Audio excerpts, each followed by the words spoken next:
Okay.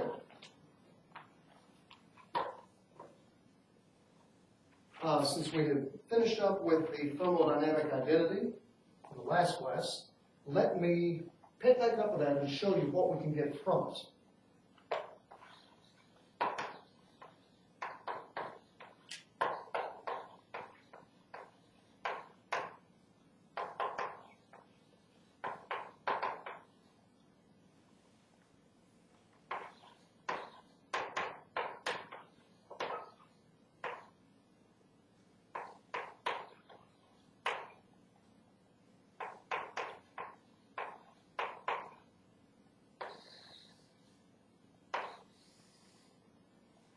All right, this was the latest and greatest form of thermodynamic identity that we have done up to now.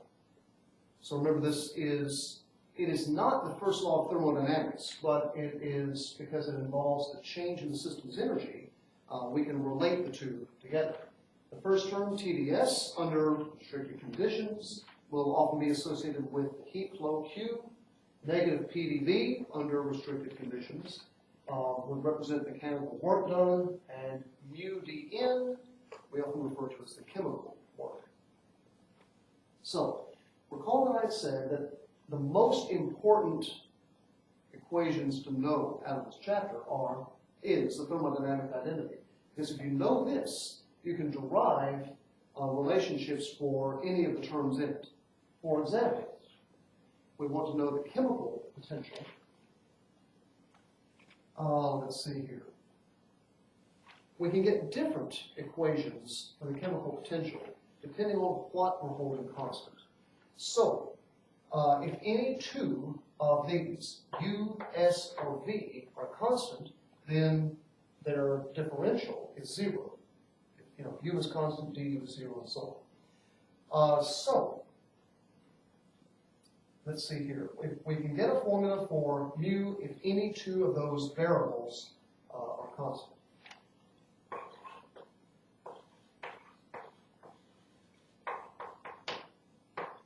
So, if energy and volume are held constant,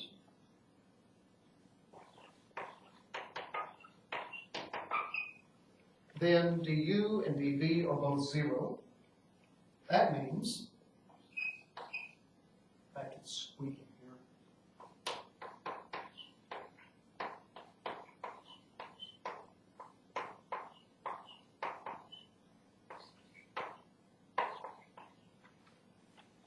Okay, so out of the 4 terms, I've immediately gotten rid of 2. Now, I'm going to solve for mu. All right, let me see here.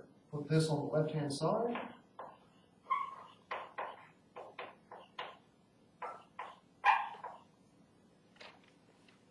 Divide both sides by dN. In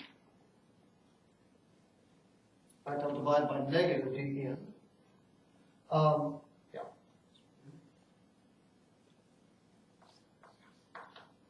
And at the same time, because I have held U and V constant, what I'm really doing here, when I divide by dN, I'll have ds by dN, but it's not a total derivative, it's a partial derivative, because I've assumed that these others are constant. So I'm going to make sure the notation reflects that. So divide by negative dN, I've got negative t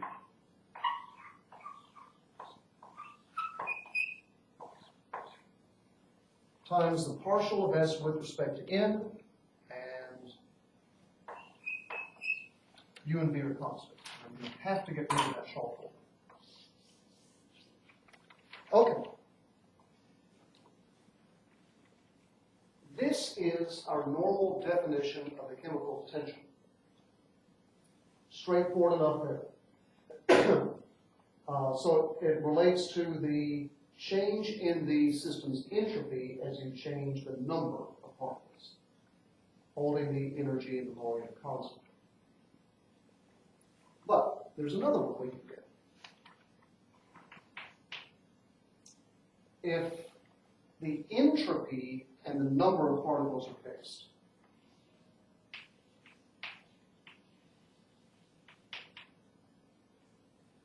then ds and dn are both 0.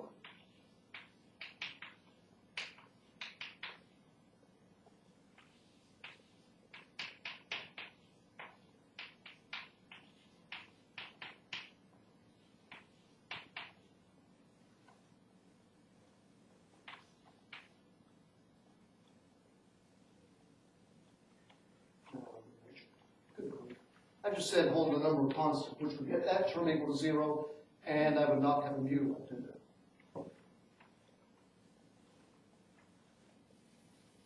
I misread my own notes. V is constant. There we go. Hold the entropy and the volume constant. Now,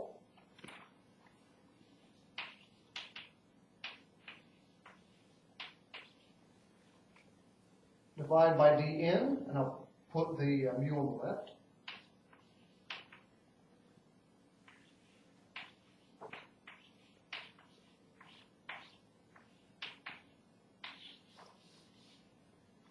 Okay.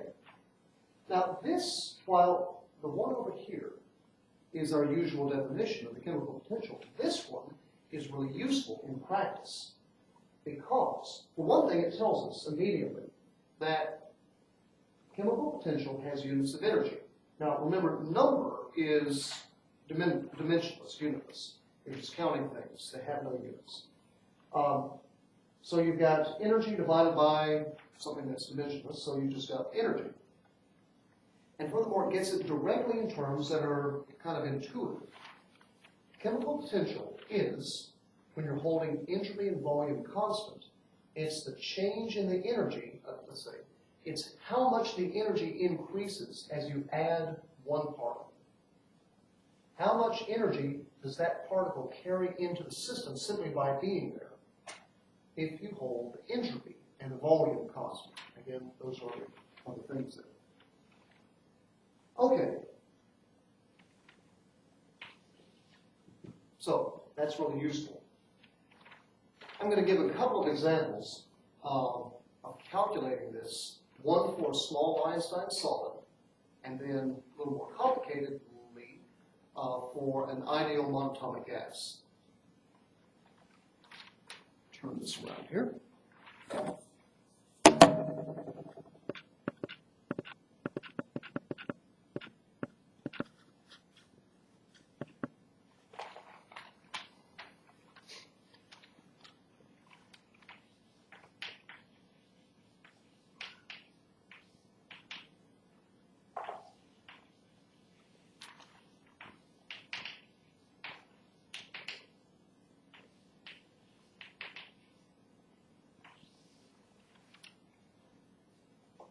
Okay. Let's take a small Einstein solid where the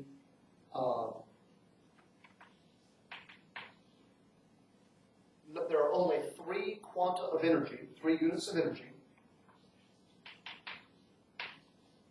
and there are only 3 oscillators, which, by the way, would mean that we have 1 atom. There are 3 oscillators per atom. Okay. Now, let's see here. We need a formula for the multiplicity.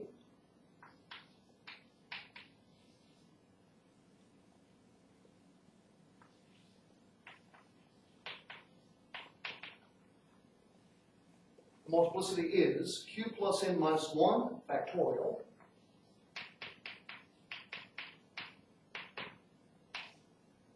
divided by q factorial n minus 1 factorial.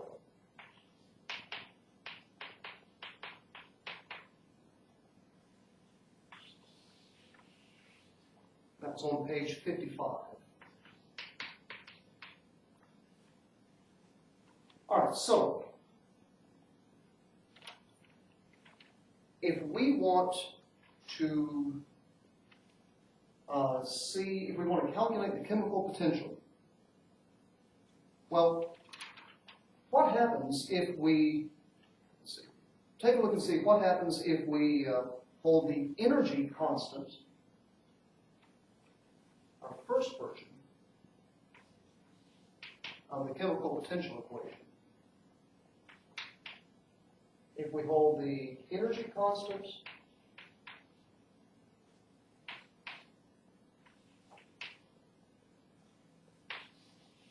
and the volume constant, and we add one particle, one oscillator in this case. Now, holding the energy constant is easy enough. We just say there's still 3 quanta of energy. Adding one oscillator is easy enough if we don't really think too hard about it, because we said really what the Einstein solid model is that you've got 3 oscillators per atom. So how do you add one oscillator? Well, the analogy breaks down at that point. Nevertheless, for a system that had the same multiplicity as this, that would work. How do we hold the volume constant? Well, with an Einstein solid, we don't really consider the volume, not the same way that we do with a gas.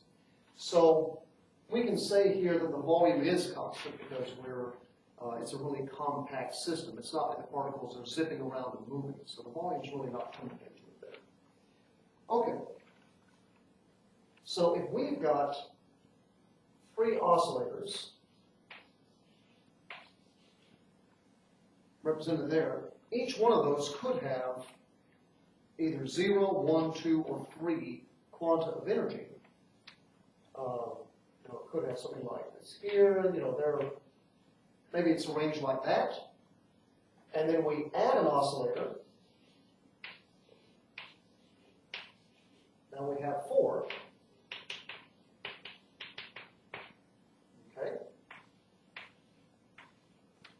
And you see the entropy is going to increase because there are more places for these quanta of energy to go. There's a greater multiplicity. There are more ways that they can arrange themselves. And I haven't specified exactly how they arrange. I've just given an example there. So, how much does, let's see here, how much does the entropy increase as we add one oscillator? That's the first way of calculating it. Okay. So,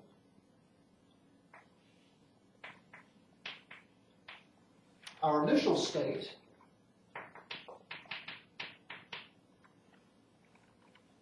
our initial macro state is with 3 oscillators, 3 quanta.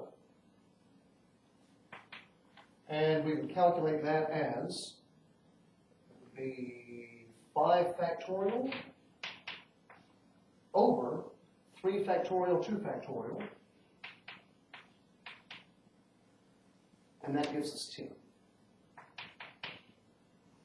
Our final state, macro state, is with 4 oscillators, 3 quanta.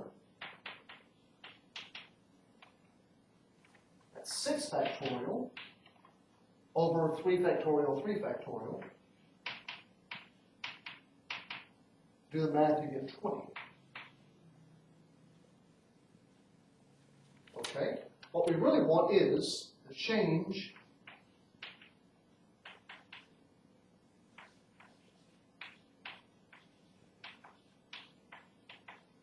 in S as we change that. So we need to calculate the entropy and change in entropy there.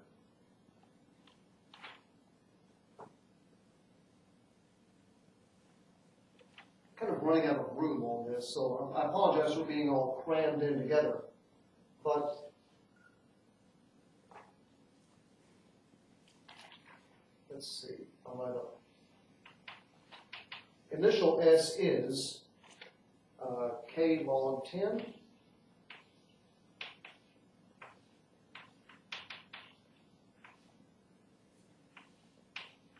And final S is K log 20. So you can get the difference there. Make sure from both sets.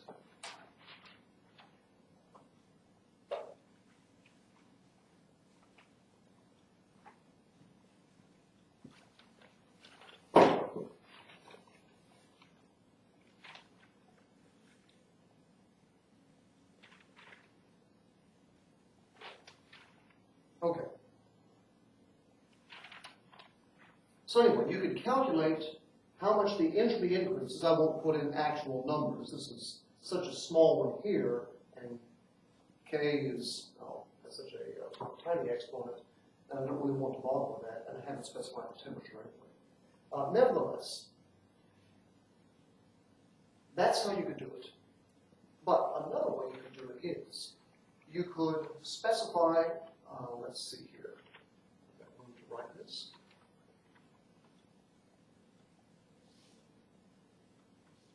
You can find the chemical potential using the other equation.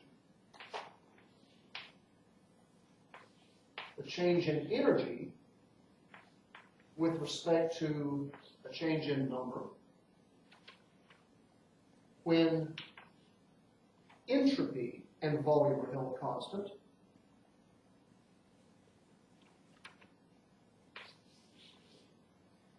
Okay. Well, in our case, we're doing a discrete change.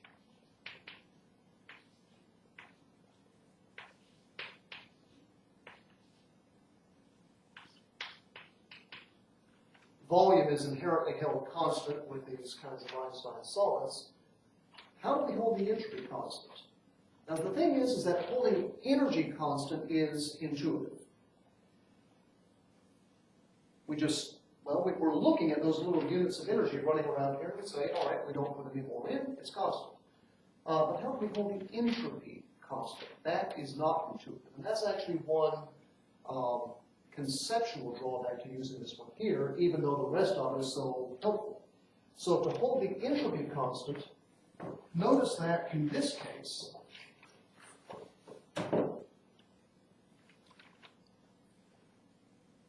the equation, well, holding the entropy constant means holding the multiplicity constant. The multiplicity depends on Q and N. Now, look at how the equation for the multiplicity is what we would say in physics symmetrical with respect to exchanging Q and N. A change in Q and a change in N give you the same result. Make sure that I said that right. Yeah, delta Q and delta N. So the multiplicity changes the same way if I increase Q by 1 or if I increase N by 1. And if I want to hold the entropy constant while I increase the system by 1 oscillator, then I can hold the entropy constant by getting rid of 1 unit of energy. 1 unit of energy. Right. I can add 1 to N and subtract 1 from Q at the same time. The entropy and the multiplicity stay constant. Just because of how the equation happens to be there. So holding the entropy constant while I add 1 oscillator means I've got to remove 1 unit of energy. Okay, so if I do that, let's see here.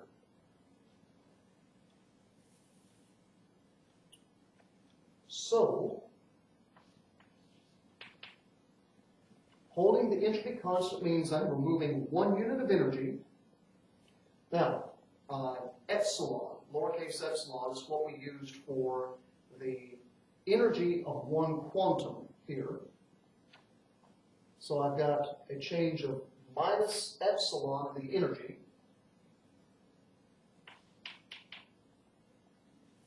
Let's see here. U is epsilon Q. You can recall that from much earlier discussions. The energy of 1 quantum of energy. Okay. Divided by, well, I'm increasing the number of oscillators by 1. And so my chemical potential is negative epsilon, whatever the energy of 1 quantum is. So minus that there. So that's a way of calculating the chemical potential. Hold your entropy constant. You might have to find out how to do that, and then increase your number of particles or oscillators by 1. Well, to tell the truth, we don't tend to deal with small Einstein solids very often in the real world. So let's take a look at doing the same thing, but with the monatomic ideal gas.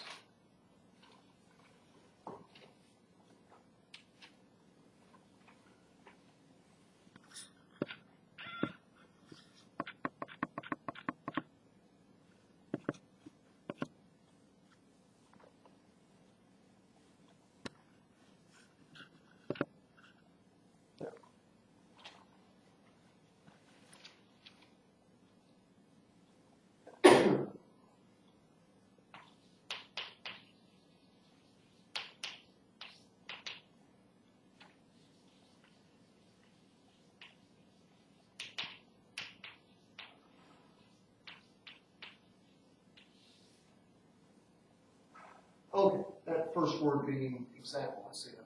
Kind of cut it off the screen. All right. So a more practical example is a monatomic ideal gas. Let's see here.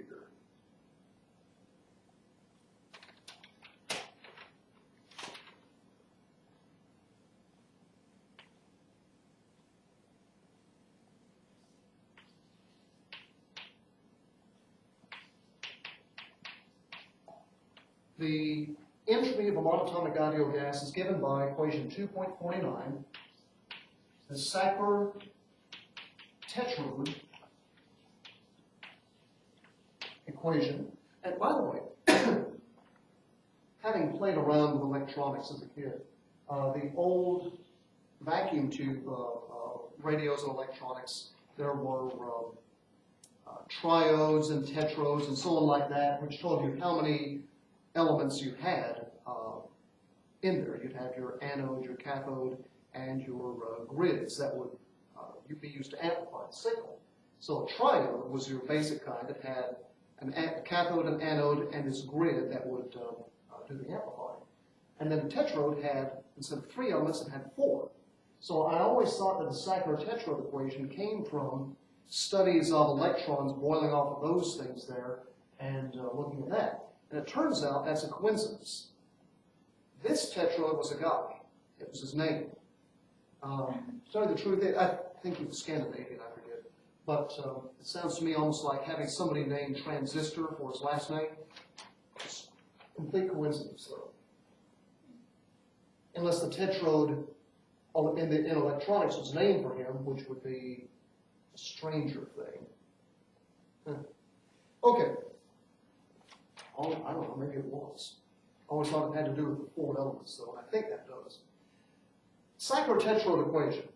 So the entropy of an ideal gas, and we'll specify monatomic here, is Nk braces. I'm going to turn around the equation. Instead of having that -5 or that +5 halves way off at the end, where we often forget about it, and after the logarithm, it'll be a little more convenient if I put it up first.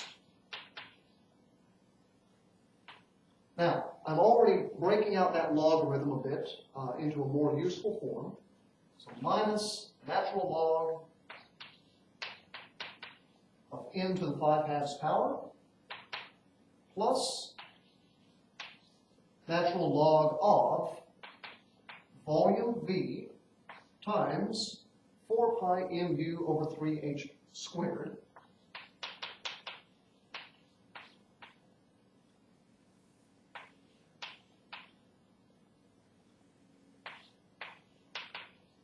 all raised to the 3 halves power.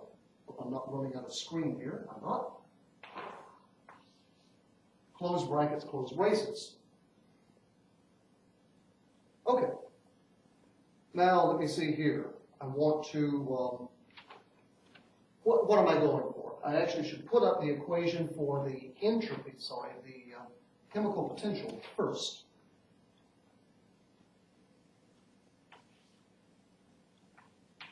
So that's the Sackler tetrode equation. And recall our chemical potential is negative T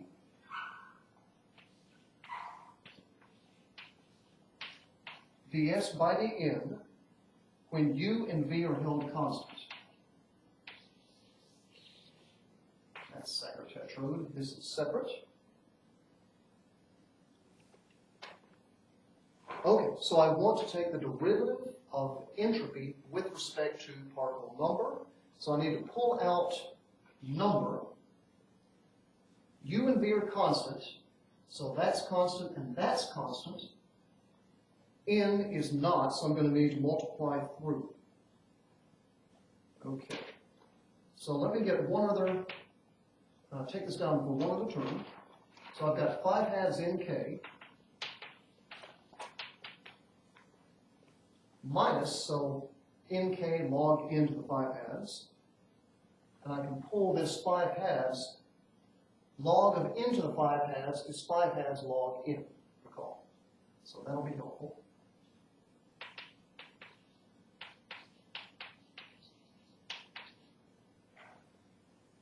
Now I've got, let's see here, plus, which way should I arrange this last term? You see, everything inside the logarithm here is constant. Volume, energy, mass is going to be constant as well, and the other terms really are constants by definition. So that's all constant there, but I'm multiplying by k, which is also constant, and n, which is not. Let me put all the constant things in front and in last, just by convention.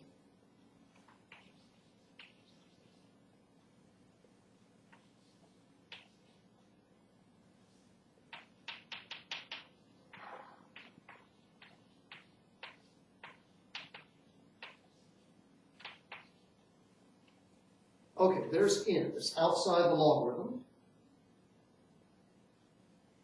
Okay. All of that's the entropy. Now, I want to put that inside the partial derivative. Okay.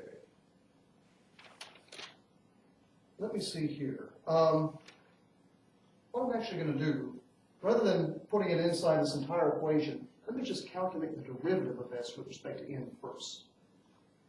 That's what I'm going to need, and I don't want to carry around that negative t all everywhere first.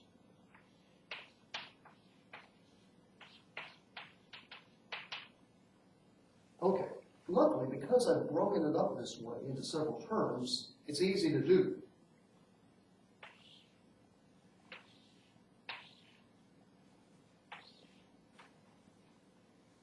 There are the terms of n. Everything else is constant. So the first term, the derivative there, is 5/2 k.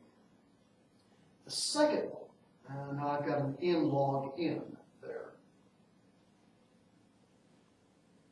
Well, I'll just do that in a moment.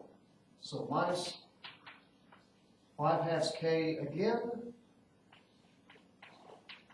Partial derivative with respect to n of n log n plus, now that last one, d by dn of all of this is just all of that except for n.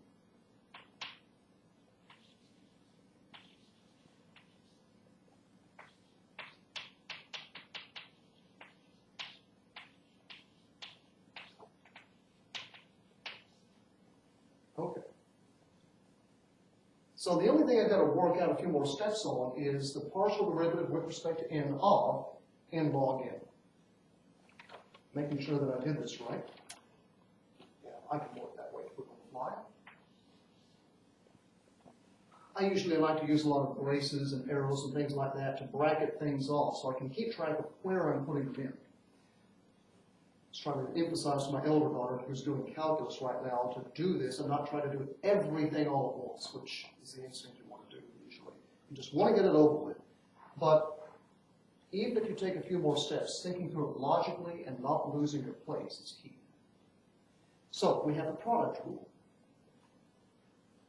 Derivative of the first times the second plus derivative of the plus the first times the derivative of the second.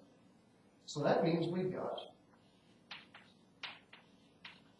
dn by dn times log n plus n derivative of log n with respect to n. Now this is nice. dn by dn is 1. The derivative of the log of n is 1 over n.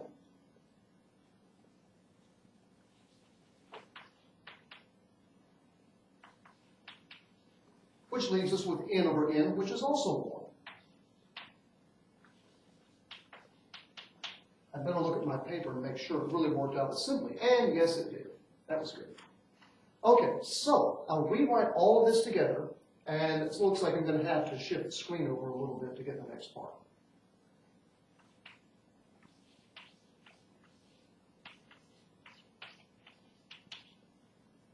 Okay. I'm going to have to use some bookbinder's tape and fix this book. It is falling apart literally. So I have 5 halves k minus, now, all of that is times negative 5 halves k.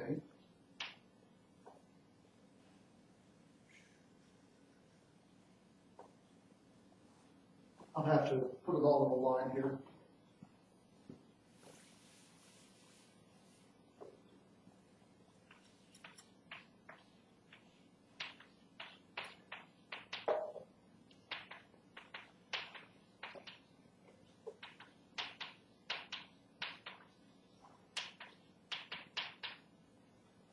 Okay, and then this last term. Now, I've got a habit of not enjoying writing out all of these complicated things that never change from one line to the next, if they're in brackets or parentheses. And I picked up from actually an old professor of mine who would tend to underline things and didn't have a really steady hand, and whenever he underlined things, it shook a little bit, way behind, which actually works out pretty nicely as a notation that all of the stuff that's in there, and we'll just look that up later rather than rewrite it every time without change and probably introduce an error by miscopying it. Okay. That looks good. Now, our next step is going to be to, I think we're going to wind up factoring out, gathering these two terms here, factoring out a 5 halves k, and we'll bring out the natural log. We'll bring out the n.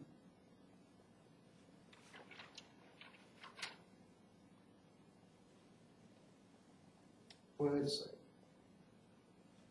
Yeah. So I'm going to do that right off the bat here. That way I can write it, I can put it into the equation for chemical potential in our next screen. So if I distribute this, negative 5 halves k times log n plus 1, so negative 5 halves k here as well. Don't know if that'll show up on the screen, but so we've got 5 halves k minus 5 halves k log n minus 5 halves k, plus k log all of that stuff. And this and that scroll one there cancel each other out. Now I'm down to 2 terms. Minus 5 halves k log n plus k log all of this stuff up here. Now, we're going to put this into the equation for the chemical potential.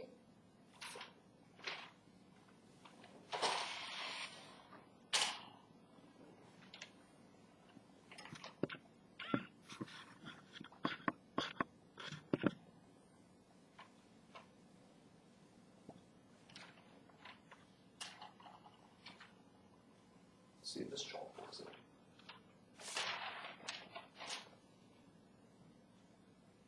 Okay. Sure that I'm on the screen.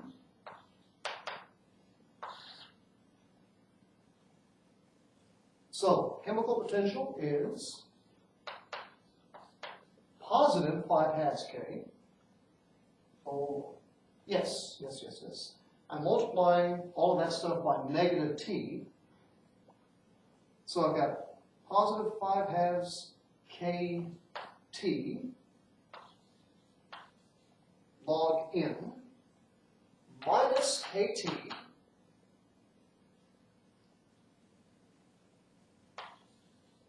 log of, and here I'll put all of that stuff back in, volume times 4 pi mu over 3h squared raised to the 3 halves power.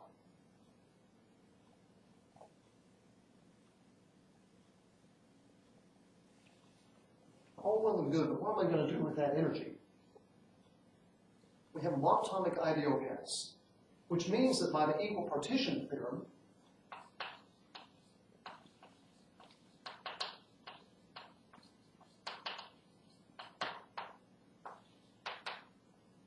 a monatomic ideal gas has 3 degrees of freedom, 3 quadratic degrees of freedom. And so, it has an energy of 3/2 in kT.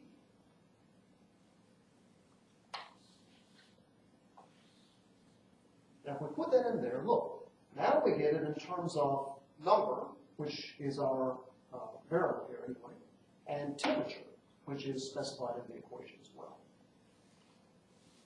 Okay. All right. Let me take this term here by itself for a second.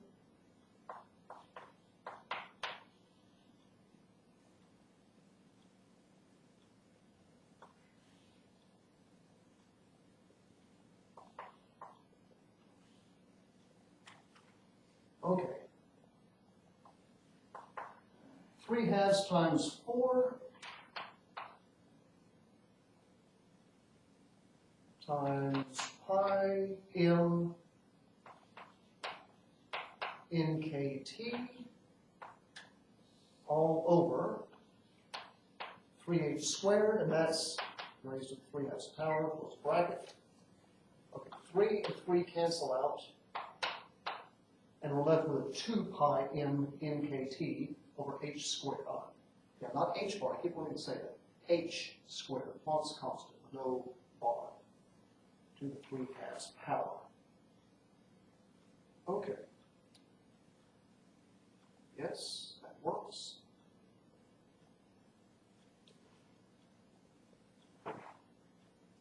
Meanwhile, this first term, I'm going to take the 5/2 power and bring it inside the logarithm.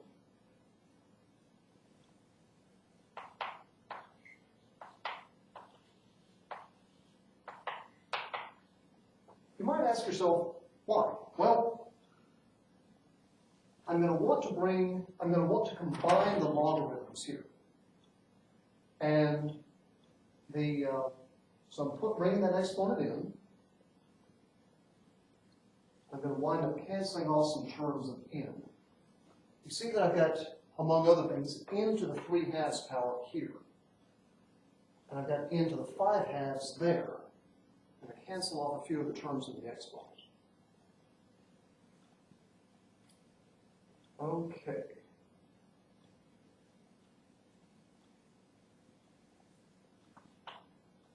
Really, at this point, it's just a bit of algebra, but I'm making sure I don't miss anything.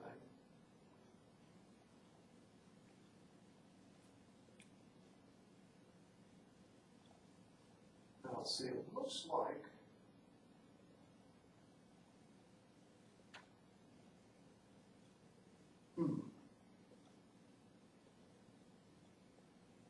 well, to tell you the truth, I'm missing a kT in here. And I'm afraid that I forgot it somewhere. Got kT there, kT there.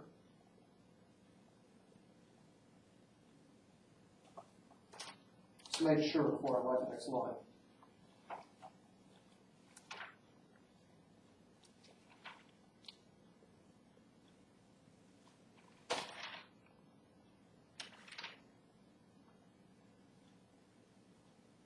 Yep, I simply forgot to put it in. I caught it this time.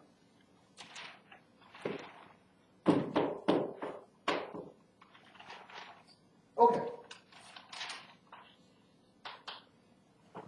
Combine the two natural logarithms. So we've got this one minus that one, so this is in the numerator, that's in the denominator. I can, however, switch them around by playing with the sign.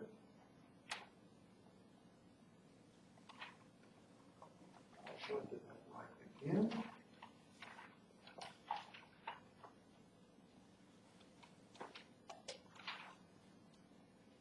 Yep. So,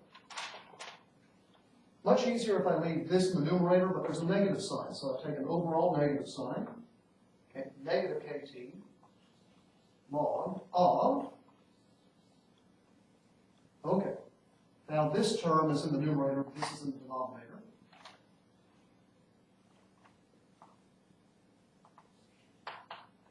V over, now over into the 5/2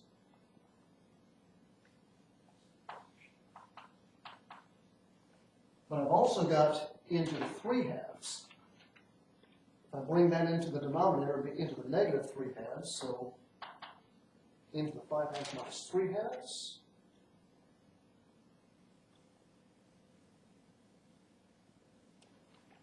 That's right. I don't think I have any other terms of n here. Okay. 5/2 minus 3/2 is 2/2, which is 1. So that gets me into the first. So I have v over n, that's good. And I'm left with constant terms here.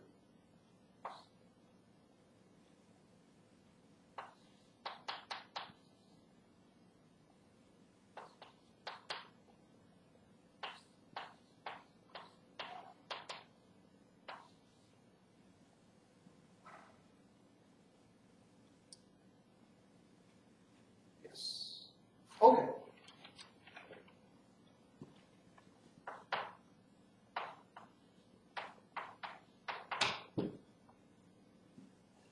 So, chemical potential is negative kT, make sure I remember that negative sign, times the log of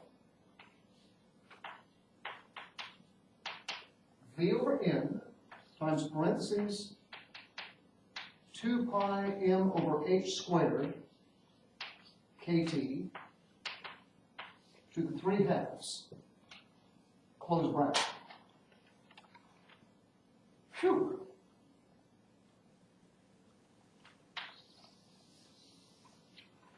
So what's the point? The point of this is, or the important thing out is, whenever you have these complicated or even simple equations, take a look at the proportionalities. This again is for a monatomic ideal gas.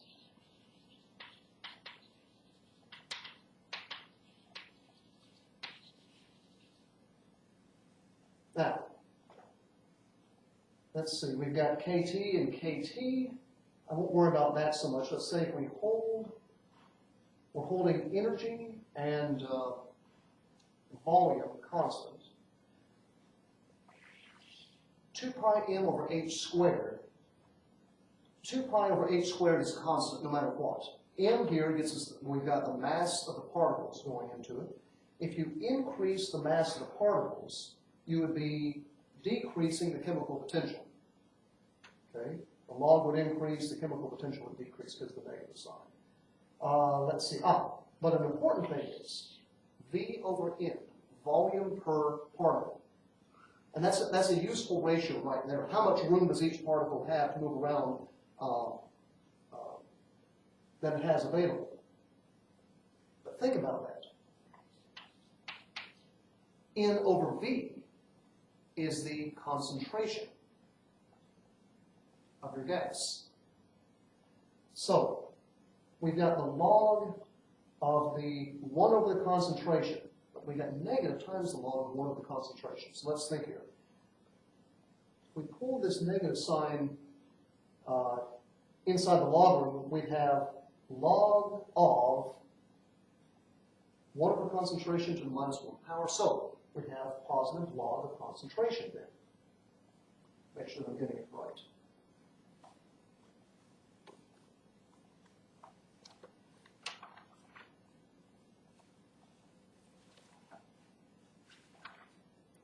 Okay.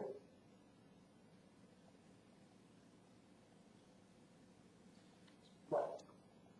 So if the concentration is increased, N over V is increased, so V over N is decreased, then mu, the chemical potential, increases. It's becoming less negative, it's increasing, which means that the gas is more willing to give up particles to the outside world, nearby systems. So if you increase the concentration while holding temperature constant, the gas wants to shed particles. Yeah. Generally, more generally, increasing the density of particles, N over V, in the system always increases its chemical potential and makes it more wanting to get rid of those particles. Now, there's an important caveat on these here. We've been dealing with just one kind of gas, one species of particle in it. Maybe it's helium atoms, maybe it's water molecules, whatever. Well, that would be monatomic. But we will sometimes have composite systems where we've got a mixture of helium and argon. I think that was an example earlier in the book. So what do you do with those? They're going to have different masses, for one thing. Each of them has their own chemical potential.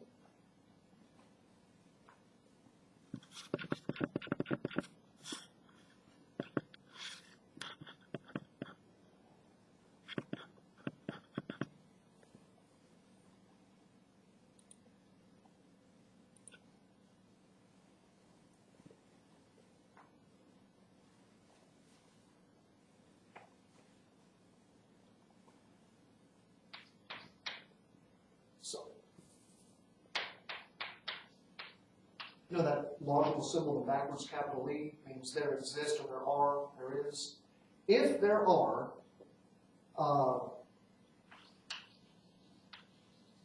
multiple types of particles, what we'll just call species, each species has its own chemical potential.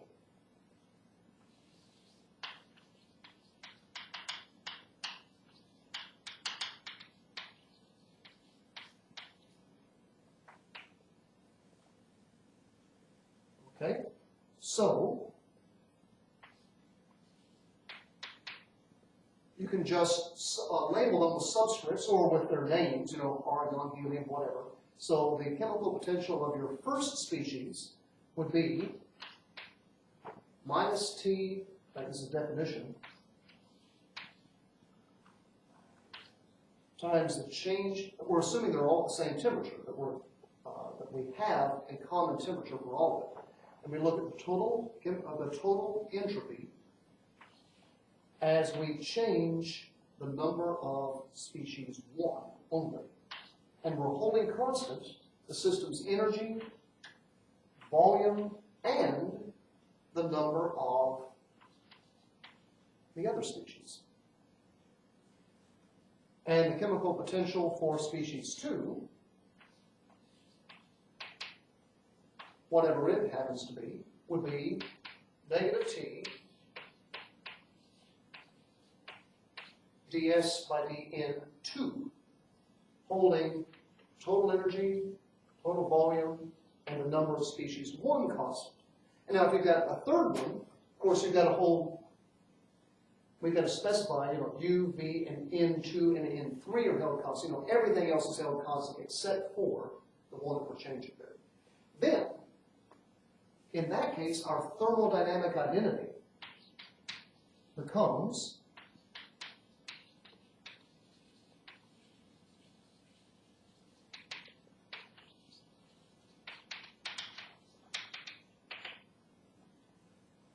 well, we'll simply be adding all of these chemical potentials together for the whole chemical potential.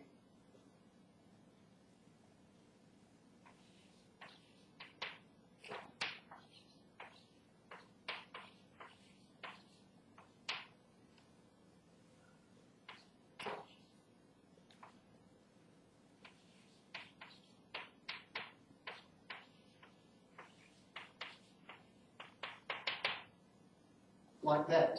Or we can conveniently write them all together in a summation.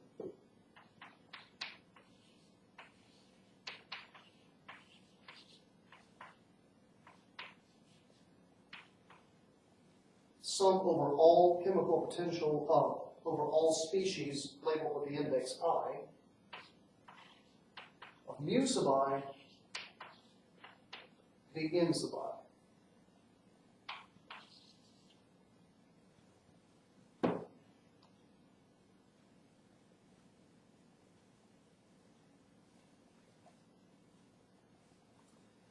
Okay, other items. If two systems are in diffusive equilibrium, there's no net flow of particles, then the chemical potentials for systems A and B have to be equal separately for each species. So for the, let's say we've got argon, maybe that's mu sub 1.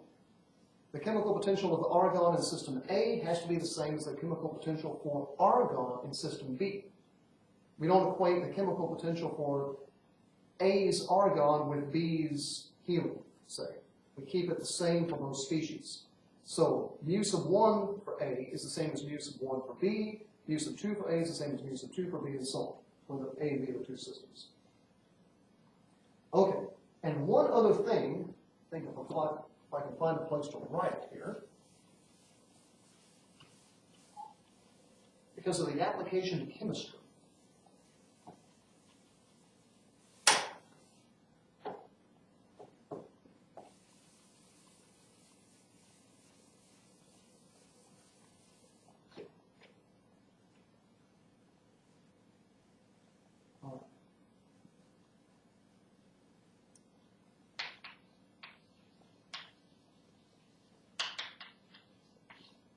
The notation or the definition of the chemical potential is slightly different in chemistry because it's defined in terms of the number of moles of the substance rather than the number of individual particles. So in physics, we're often interested in looking at things down at the smallest level, counting up unbelievably large numbers of particles. Okay. But in chemistry, it's more practical to deal with the number of moles of something. You've got a lot smaller numbers. So I'll write subscript chem for that.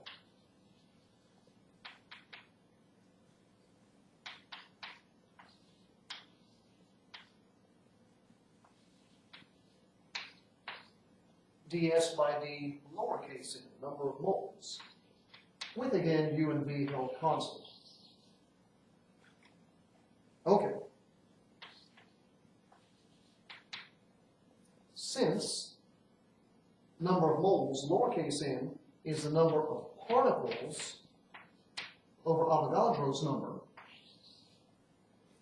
then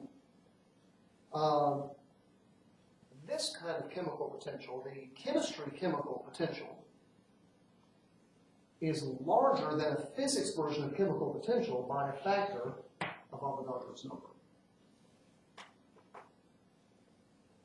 So because that means you put this in here,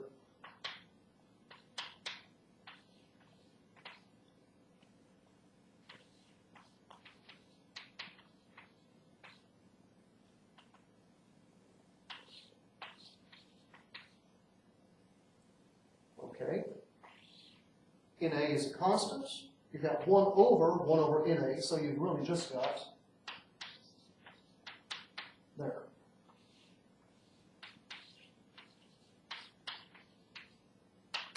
Which means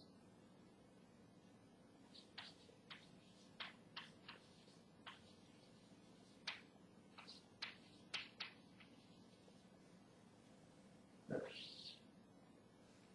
So it's on the order of 10 to the 23rd times larger than our physics values.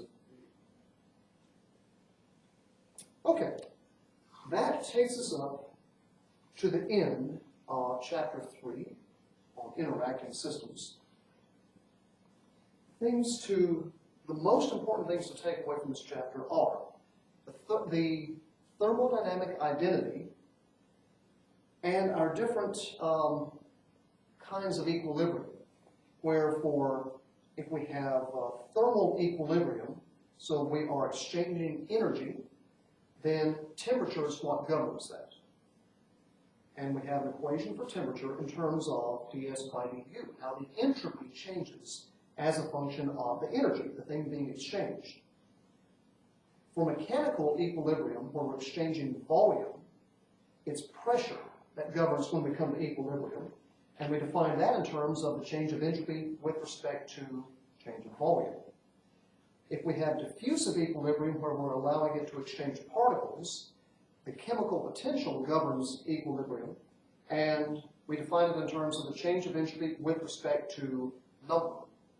So it's always that the the governing variable, as it calls it, is always defined in terms of the change of entropy with respect to the thing being exchanged, either energy, volume, or number of particles.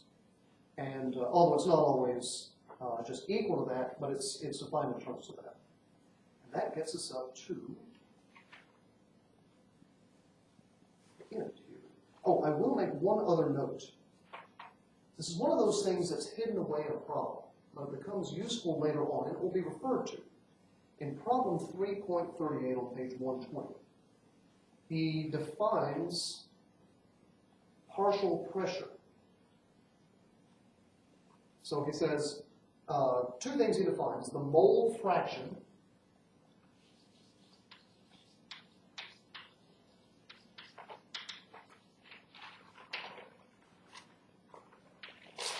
x of I of any species I. So if we've got, again, like argon and helium mixed together, what is the mole fraction of argon? What's the mole fraction of helium? Well, of that system.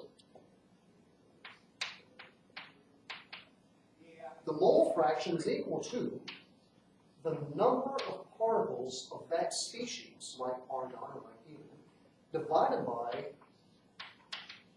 the total number of particles of the system. So if you have a 50-50 mixture by number of argon and helium, number of argon atoms is half the total, so the mole fraction of argon is 1/2, and so on. If you had 25% of them were argon, then you'd have that divided by the total would be 0.25, and the mole fraction is 1/4. The next thing that's useful is the partial pressure.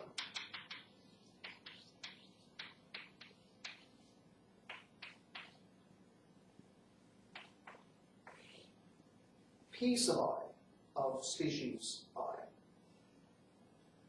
That is the fraction of the total pressure corresponding to that species, which is an odd concept because pressure is, we think of it being uniform there, but what fraction of that pressure is, pressure is a force. The force of the gas against the walls of the container is the sum of all the forces of the particles bouncing off of the wall. And then you divide by the area to get pressure. So only if you have 50% of the particles are argon and 50% are helium, then of all of the summed up forces of the particles bouncing off the wall, only half of those interactions come from argon. So the partial pressure is defined as the mole fraction of that species times the total pressure, which means that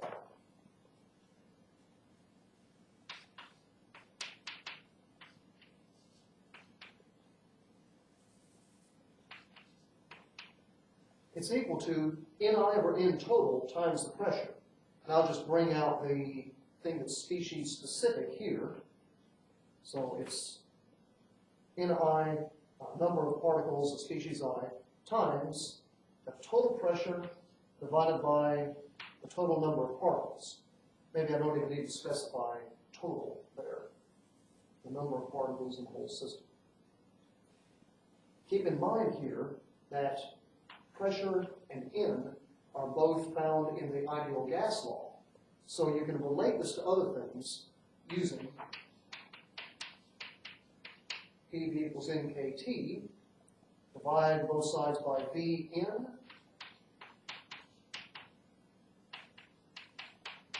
there. In certain kinds of problems, that's a convenient substitution. Pressure per number is Kt over V. Temperature is the same for all. Volume is shared in common there. And so you can relate the partial pressure to these system-wide features like that. All right, we'll leave that there.